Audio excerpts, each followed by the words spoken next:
yonent bi sallallahu alayhi wa sallam nee na inna min acharri nnaasi inda allahi manzilatan yowma alqiyaama mu ne bokk na ci nit ñi nga xam ne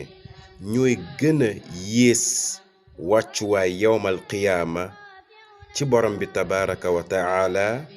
ar rajul góor gi nga xam ne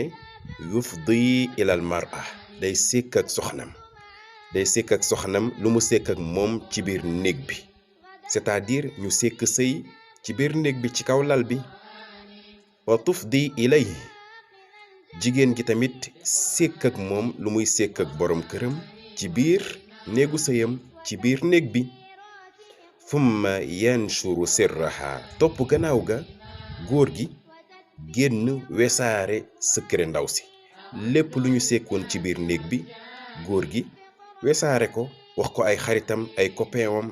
ñi nga xam ne ñoo bokk jotaay di waxtaan lépp lu mu sekkoon ak ndaw si mu toog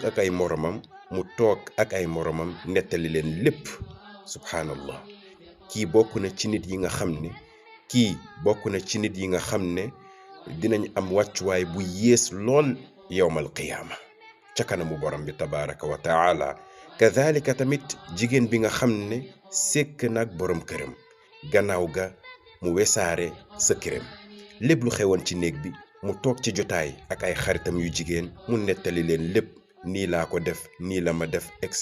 cetera jigéen buy def lii tamit yowmal qiyaama di nga bokk ci nit ñi nga xam ne ñooy gën a yées wàccuwaay ci kanamu borom bi tabaraka wa taala kon nañ ko bàyyi xel hadith gi Abu Saïd al Khudri radiyallahu anhu moo ñu ko nettali